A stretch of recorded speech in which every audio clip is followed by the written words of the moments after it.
Muy buenas noches, estamos a 15 de enero del año 2023. Son las 7:35 de la noche. Vamos con un artículo de Viciosos del Ajedrez en donde un ajedrecista lucha contra una leyenda, bueno, una leyenda que está a la sombra de su profesión de ajedrecista, ¿no? Eh, Fíjense en esto. Stanley y Paul Morphy y las odiosas comparaciones. Vamos a leer este texto. Vamos a hacer un ejercicio de historia que en verdad me agrada mucho, me gusta bastante la historia, en todos los aspectos. El señor Paul Morphy, y es más mito que realidad, el 80% de sus adversarios son solo principiantes, decía Steinme, dándose bomba y dándose importancia, ¿no? Repito, el señor Paul Morphy es más mito que realidad. El 80% de sus adversarios son solo principiantes. Steiny sin duda era el mejor ajedrecista del mundo en ese tiempo, pero incluso tras haber despedazado a Blackburn, continuaban las comparaciones desfavorables de Steiny con Paul Morphy. Algo muy llamativo, dado que en 1882 Morphy llevaba la friolera de 25 años retirado, y el reinado de Steiny duraba ya 3 lustros, ganando, en los que nadie le había ganado un match. Aún así, el nombre de Morphy seguía en boca de todos. Steine era muy consciente de que no podía luchar contra la aureola legendaria y mítica del estadounidense. Tampoco lo intentó. Como todos los demás ajedrecistas del mundo, sentía hacia Morphy una admiración rayana en la adoración religiosa. Y de hecho, el que Morphy continuase vivo era la única razón que lo había moderado a ser prudente a la hora de empeñarse en que su condición de campeón mundial se hiciera oficial. Seguir considerando a Morphy como campeón era casi una cuestión de tradición. Claro, aún especialmente sabiendo que el estadounidense llevaba años descendiendo por una espiral de triste decadencia personal, y lo único que los ajedrecistas y aficionados podían hacer por él era mantener vigente el recuerdo de sus pasadas glorias. Stanley quería conocer personalmente a Morphy, pero no era tarea fácil. El americano permanecía en su casa de Nueva Orleans, casi completamente aislado del mundo, inmenso en teorías conspirativas, en su contra, encerrado, aislado y rechazando las visitas y el contacto social. Las noticias sobre su estado emocional no eran alentadoras. En sus más de 25 años de retiro no había hecho el más mínimo amago de retornar a los tableros, ni había escrito comentarios sobre ajedrez ni nada de nada. Totalmente en el ostracismo, ¿no? Aislado de todo. Huraño, era gruñón, huidizo y paranoico, delirios de persecución, eso es esquizofrenia. Todo el mundo decía que Morphy, entonces considerado uno de los mayores genios intelectuales del siglo XIX, presentaba claros síntomas de trastorno mental. Aún así, se organizó un encuentro gracias a las antiguas amistades de Morphy, quienes confiaban quizás en que una entrevista con Stinney podría remover cosas en su interior. Morphy, educado con maneras prácticamente aristocráticas, vestido elegantemente eh, a todas horas, aceptó recibir a Stein, pero puso la condición previa de que no se hablase de ajedrez en su presencia. Lo que sucede es que en esa época no existía tanto así como el ajedrez profesional, ni habían grandes premios en la cual se pudiera dignificar esa carrera. Entonces, a pesar de que Murphy había heredado una cuantiosa fortuna de su familia y se había graduado en leyes a los 21 años, de una manera brillante, no quería ser considerado como un jugador profesional porque era como bajar de estatus, de categoría en la escalafón de la sociedad. Él se consideraba de la alta sociedad y era como un insulto tanto decir de que él jugaba ajedrez por mantenerse y para vivir, pues. Cosa que fue lamentable que tuvieran esos prejuicios en el siglo XIX. Si Morphy hubiera vivido otra época, tal vez no hubiera tenido que pasar por todas las calumnias y las críticas y las opiniones del siglo XIX. Entonces, por esa razón, después de haber derrotado a todo el mundo y intentó jugar con Staughton, perdón, Morphy declaró su carrera profesional ajedrecística como terminada.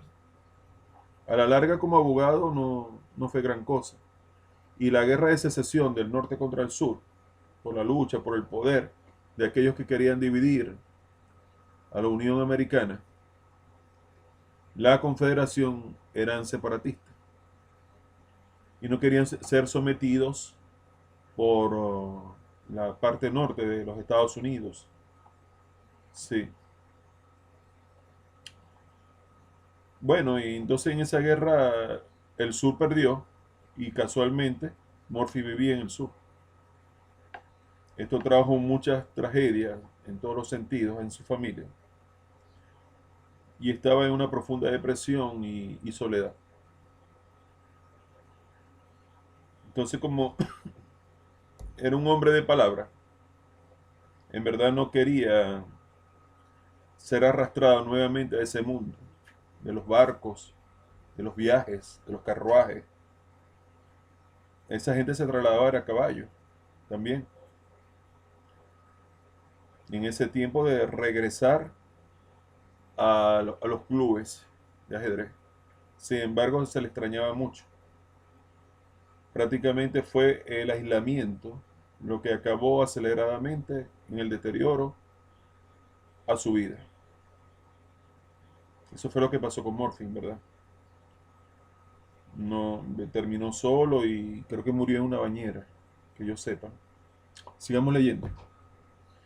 Esa fue la condición, que no se podía hablar de ajedrez en su presencia. Así pues, la entrevista fue breve y Morphy ni siquiera se dignó comentar el nuevo estilo que Steinitz estaba imponiendo en el mundo de las 64 casillas. El ajedrez de las reglas, de los conceptos, del juego posicional. Ese es el ajedrez que estaban haciendo con Steinitz. La sumatoria de pequeñas ventajas, de cambio los estilos. Ya no sería solamente el peón rey, los gambitos de rey, esas cosas, gambito danés, match lange, apertura italiana. Ya no sería tanto eso, apertura vienesa, apertura escocesa, sino que Steinitz traía una nueva dimensión, una nueva realidad para el mundo de las 64 casillas, para el mundo de los torneos. Y es lo que deseaba Steinitz, que fuera reconocido por aquel que se le consideraba como el mejor jugador de todos los tiempos, el mejor jugador del mundo, que aún 25 años retirado, todavía su presencia inspiraba temor, sobre todo en Steinitz, que hablaba mal del norteamericano, que decía, no, él le ganó a puros principiantes. Le ganó a puros principiantes, pero ¿por qué no lanzaste en ese tiempo del siglo XIX lo del campeonato mundial, a ver si de pronto Morphy regresase? Por una bolsa de premios, una cosa así. No, tenía que esperar que Morphy se le terminara la vida, desapareciera, muriera, para él finalmente arreglar un match para definir quién era el campeón mundial de esa época. Y eso finalmente cayó en el austríaco Suketor, que había derrotado a Blackburn. Vamos a seguir leyendo.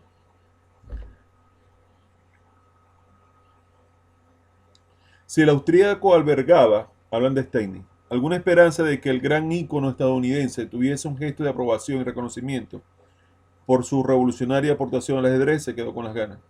Qué lamentable. Por lo que sabemos, el diálogo discurrió por causas más bien convencionales. Duró apenas minutos y a Steinitz le sirvió poco más que para decir que había podido conocer personalmente al genio a tiempo. porque Paul Morphy murió un año después. La muerte de Morphy cambió las cosas, cambió todo el panorama del ajedrez internacional. Ya no estaba el que era considerado el mejor. Stennis se sintió finalmente legitimado para reclamar oficialmente, una vez de la muerte de Morphy, Stennis se sintió finalmente legitimado para reclamar oficialmente el título de campeón del mundo. Suketor, que había vuelto a desplazar a Blackburn como principal aspirante, sería el rival en lo que ahora sí iba a convertirse en el primer campeonato mundial oficial de ajedrez celebrado en 1886. Qué miserables, ¿eh? Tenían que esperar a que muriera Morphy para arriesgarse a establecer finalmente un match por el título mundial. Stennis venció de manera convincente 10 partidas ganadas, 5 perdidas y 5 tablas, de un total de 20. Y por fin se convirtió en el primero de la lista de campeones mundiales, el primer campeón mundial de la historia. Así que todo le iba de maravilla, pero tras conseguir o confirmar que según se mire el título mundial, empezaron a llegar las desgracias personales. En 1888 murió su única hija, Stennis cayó en desgracia, que apenas tenía 20 años de edad. 4 años más tarde murió su mujer. Durante aquel funesto periodo no participó en torneo, aunque sí defendió su título 3 veces, 2 frente al ruso Mikhail Chigorin y una frente al inglés anglo-húngaro Isidor Gusberg. Ganó los 3 enfrentamientos, pero ya se percibía una mayor igualdad entre el antaño intocable Stennis y los nuevos aspirantes, una señal de que con el tiempo, inevitablemente, jugadores más jóvenes empezaban a alcanzar su nivel. Ya lo estaban alcanzando ya. Ley de vida. Sus nuevas leyes del ajedrez habían sido estudiadas y adoptadas por una nueva generación de ajedrecistas, y el propio Stennis admitió que esto era un proceso lógico e irremediable. Incluso parecía sentirse orgulloso de pensar que tarde o temprano sería derrotado por alguien que estaría empleando sus mismas ideas revolucionarias. Y ese alguien fue el alemán Emanuel Lasker, que en 1894 le arrebató finalmente el título. Stennis, a los 58 años de edad, perdía por primera vez en su vida un encuentro importante. Según el autor de esta publicación, esto va a continuar, ¿no? Estaremos pendientes si retomamos esta historia. Ok, historia del siglo XIX. Fíjense cómo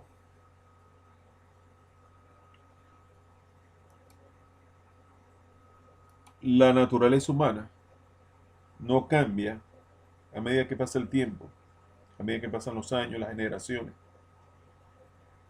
En Stennis había una mezcla de envidia, temor y miedo hacia Morphy.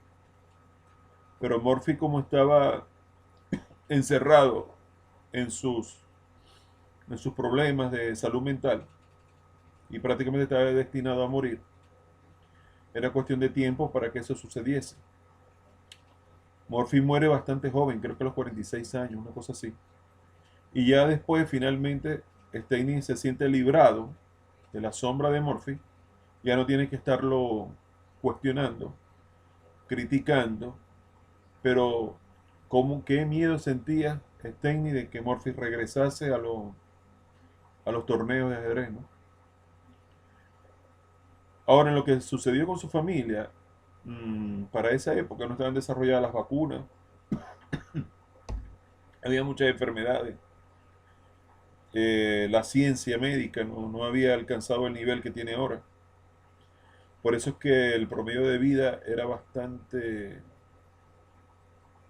en cuanto a la edad, era bastante bajo. Muchos morían a temprana edad si por desgracia se llegaban a contagiar de alguna enfermedad letal, que para ese tiempo, como no existían medicamentos ni antibióticos y esas cosas, terminaban muriendo, puros remedios caseros. Perdió a su hijo de 20 años, una cosa increíble, y después pierde a su mujer. También creo que perdió la hija, ¿no? Vamos a revisar bien el escrito. Fue la hija que perdió y después que yo había dicho el hijo, ¿no? Pero es la hija y después su mujer. Vamos a revisar. Ujú. Eso le sucedió a Steinitz.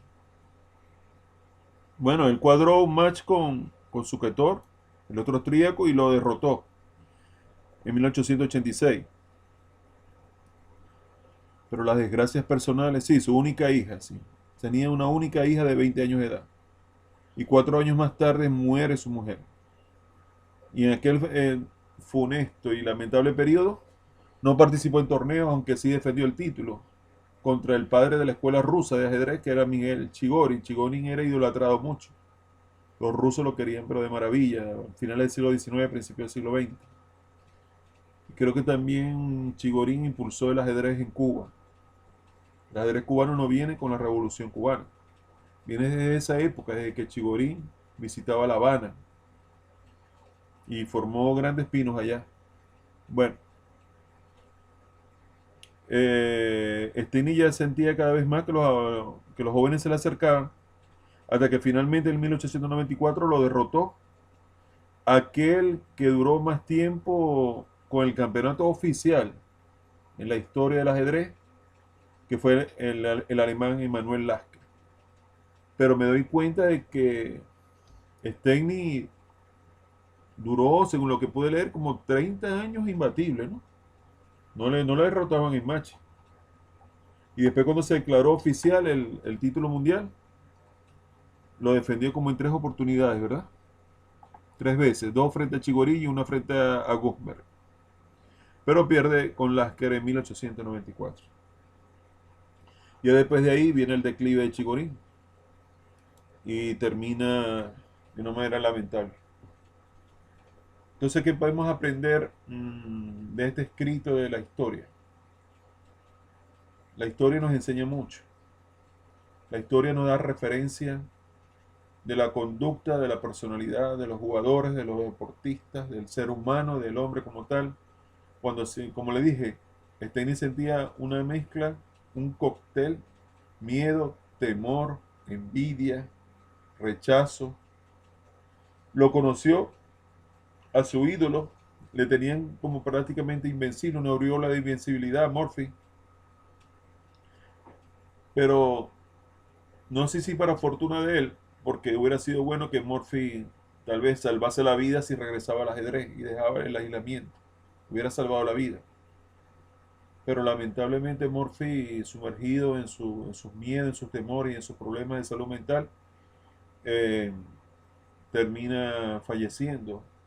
No llega ni siquiera a los 50 años. Y Lasker termina ganándole a Steny por el título mundial cuando Steny tenía 58 años. O sea, duró un periodo de tiempo, pero pasó por muchas desgracias Steny de que murió Murphy. Si retomo bien la historia, el hilo histórico.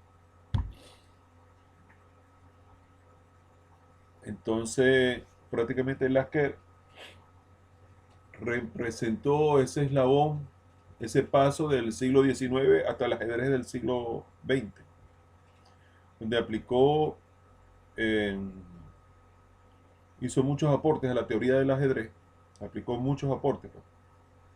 Y también fue como un gran psicólogo del ajedrez, que estudiaba muy bien a los oponentes, era muy estratégico en cuanto a los tipos de posiciones que le gustaban a los jugadores. Por eso es que duró mucho tiempo, porque fue un hombre muy astuto, un matemático, creo que recuerdo yo de Lasker. Entonces, bueno, pero lo de Steny y las diferencias con Murphy, yo no sabía, estimado amigo que me estás viendo por este canal, yo no sabía en la historia del ajedrez, como me he enterado de muchas cosas, solamente con la inquietud de la investigación, que el primer título mundial de ajedrez parecieran que tenían que esperar a que Murphy falleciera para después declararlo legítimo y válido para el Campeonato Mundial de Ajedrez. Para mí, eso es muy triste y lamentable. Tal vez Murphy hubiera reaccionado y posiblemente, tal vez, quizás se hubiera interesado en asistir y por qué no participar en un campeonato mundial. Por supuesto que no tendría la misma energía y el poder de cálculo que tenía. Era muy, tenía mucha energía en la mente para la hora de calcular Murphy. Pero eso fue egoísmo y mezquindad. Prefirieron dejarlo que se muera solo, que se pudra, antes de invitarlo formalmente. Yo le invito, perdón, a que participe, que no sé qué, una cosa así por el estilo, hacerle una invitación. Si Murphy sentía que era una amenaza el ajedrez para su vida, no, en verdad no, no. Aunque sea como sea, se le llega la invitación con un familiar o algo, pero salvarlo. ¿Por qué? Porque Murphy más que un jugador, era un artista. Era una leyenda y un artista en el sentido de la creación de combinaciones, de planes, era el alma y el espíritu del desarrollo en ajedrez. Fue el punto máximo de la, bueno, prácticamente del desarrollo del juego posicional incisivo y agresivo, táctico de ese entonces. Y uno de los mates más legendarios que tiene es el mate de la ópera.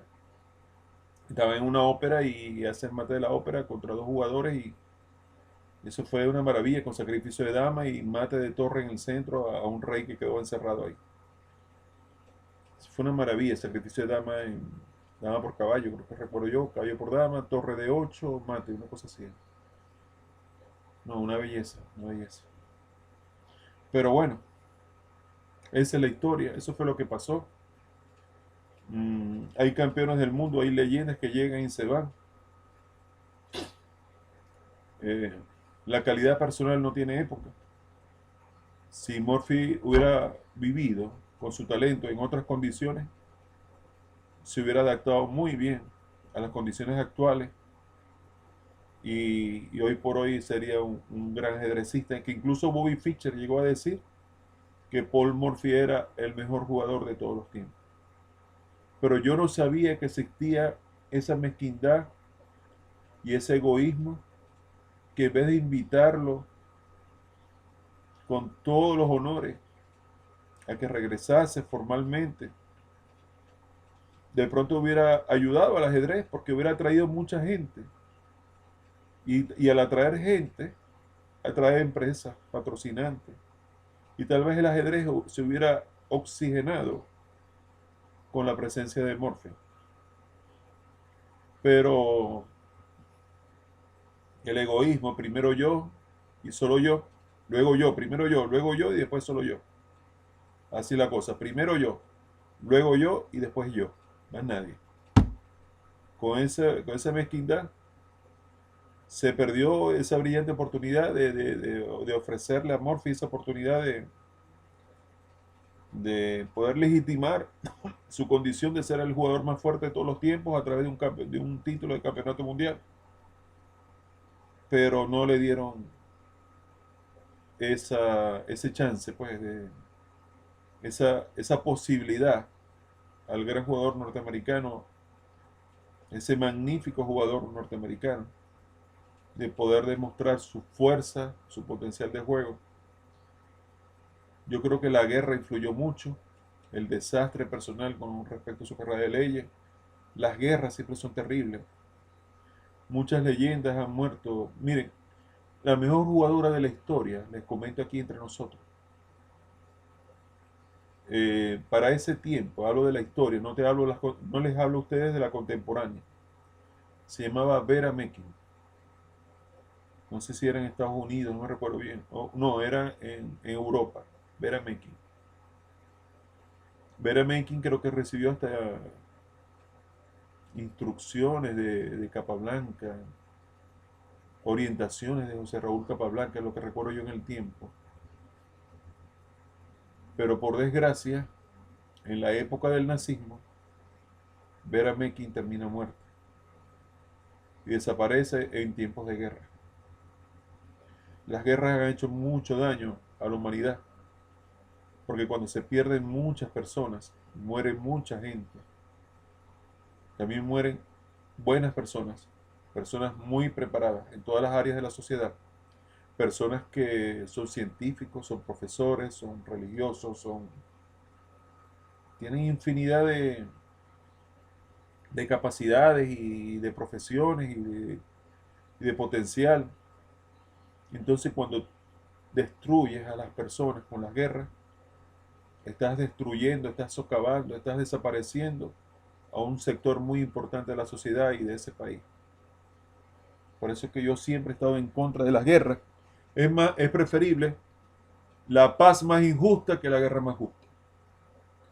Porque cuando muere alguien, cuando se matan por el poder, por riqueza, ¿por qué no buscar diplomáticamente reivindicar derechos, eh,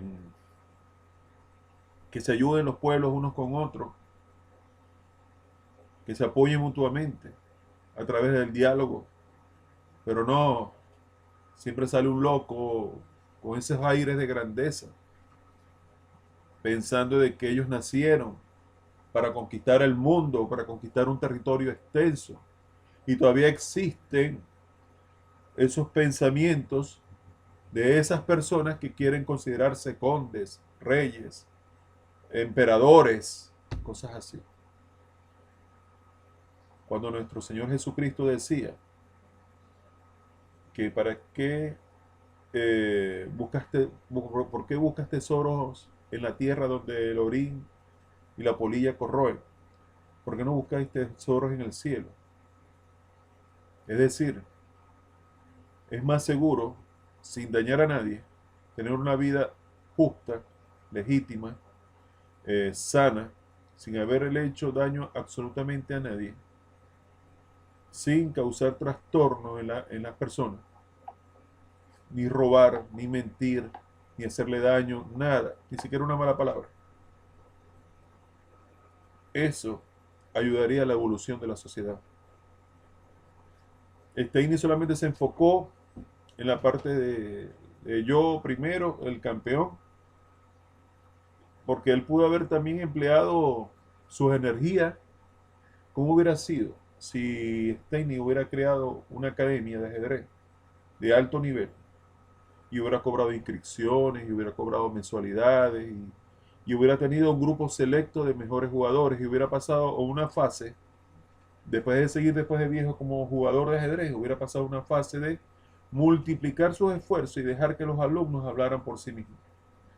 Es decir, como decía Nimes, ahora recientemente, el ajedrez habla por sí mismo y los alumnos de Steiner hubieran hablado por sí mismos, pero como que no tenía vocación para la docencia, solamente se dedicó en una área específica del mundo del ajedrez y como que no entrenó a nadie, no organizó nada, sino más que todo para darle legitimidad en los clubes, mm, ser un campeón de ajedrez y ya.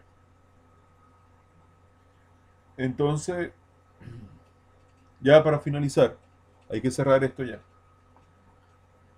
Esas son las mezquindades y el egoísmo que existía hacia Morphy, siendo el mejor del mundo de la historia en el siglo XIX.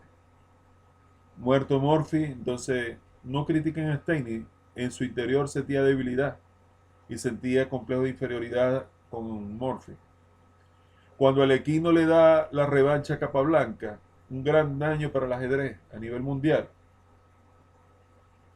nos privó de uno de los matches más emocionantes que hubiéramos visto en la historia del ajedrez, el de la revancha, donde Capablanca ahora sí venía en serio con todo, bien, mejor preparado para recuperar su título. Y Alekhine todavía en los años 30 estaba en la cúpula, en la cima de sus capacidades. Es más, la vida de Alekhine, a pesar que vino jugando bien de principios del siglo XX, el siglo, sí, siglo XX, eh, por los años 20 y cosas así, desde el 14 que encontramos a Alekhine, 1914, por ahí lo encontramos, que aparece en los torneos internacionales. Pero la cima de su juego es después que gana el campeonato mundial en los años 30. Los años 30 fueron los mejores de Alekhine, pero perece, muere en, en los años 40. Por esta razón, por sentimientos de este tipo, de egoísmo y mezquindades, es que existe la Federación Internacional de Ajedrez, la FIDE. ¿Para qué? Para establecer reglas en donde un campeón del mundial, un campeón del mundo, un campeón mundial, de querer retener el título, mantener su título, tenía que obligatoriamente defenderlo ante el primer aspirante que quedase de un torneo de candidatos. Y de esa manera no se dio más esas invalidaciones de estos jugadores que poseían el título y se sentían como algo, como un derecho, como un título de nobleza. No, no quiero que me quiten los privilegios de ser el campeón del mundo de ajedrez. No, esto es algo mío, personal. No, eso no es tuyo personal. Eso es de toda la humanidad, de todos los ajedrecistas del mundo. Ese es el título mundial. Eso es lo que sucede.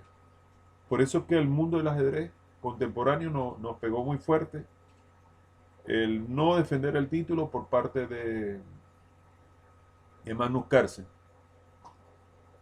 Por eso que nos pegó muy fuerte. Estoy hablando ahora de esta época contemporánea. Por supuesto que Magnus Carlsen ha sido el jugador más estudiado, más seguido y el que más le han tratado de ganar en los últimos años. Pero tenemos fe y esperanza de que, bueno, viene Dilerin, que le ha ganado a Guquez en el Tata Steel. Vamos a hacer un pequeño resumen rápido del Tata Steel. Y creo que Guquez ha perdido dos. La magia que traía de la Olimpiada no la ha exhibido todavía.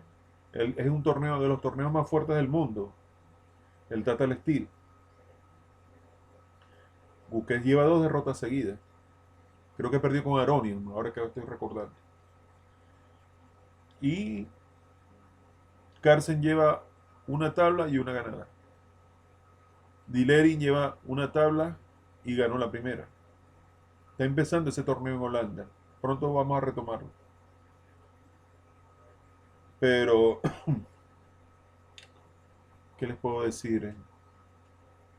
¿Qué les puedo decir? Ajá, estábamos hablando de las reglas de la FIDE.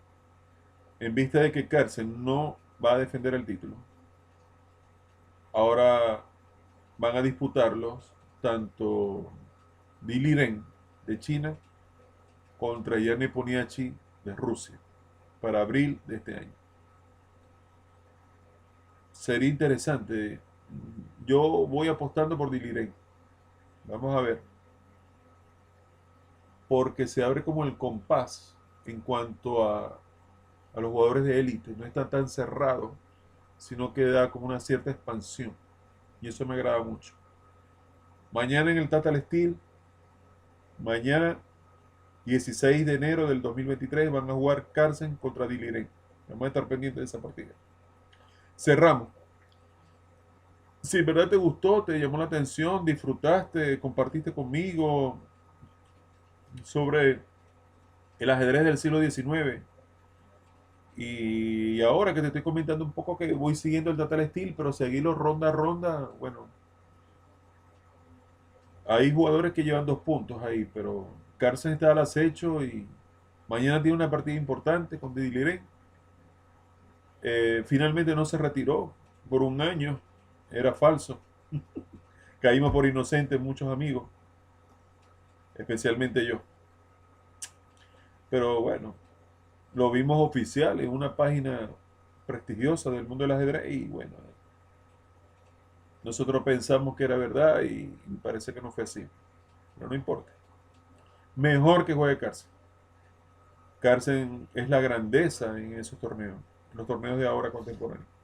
Que juegue Carlsen mejor. Y que siga demostrando que es el mejor del mundo. Él tiene como meta llegar a los 2900, lo puede lograr. Está más fuerte que nunca Carlsen. Está en su mejor nivel en muchos años. Como en un periodo de 4 o 5 años está en el top más alto. Y eso a nosotros nos agrada, en verdad. Ajá, estábamos hablando, si te gustó el video, si te pareció bien, por favor regálame un like para saber que en verdad este trabajo estuvo bien. Perdonen lo malo. Yo hago este trabajo más que todo para poder conversar y compartir con aquellos que quieran escucharme. Si quieres suscribirte al canal y ayudarme a crecer en YouTube, suscríbete por favor, acompáñame. Bienvenido eres, estimado. Y si quieres compartir este video en redes sociales, en verdad me harías un gran favor. Se les aprecia y se les respeta a todos. Pueden hacerme todas las críticas que quieran. En algún momento mejoraremos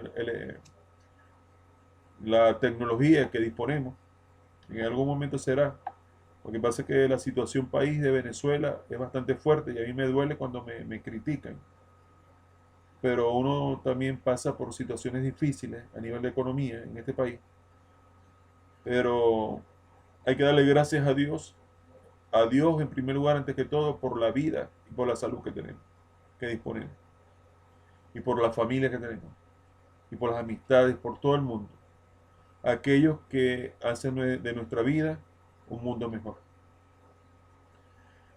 Les habló Ernesto Rondón, 15 de enero, Día del Maestro, en Venezuela. Son las 8:11 de la noche. Bendiciones para todos, amigos. Bendiciones para todos.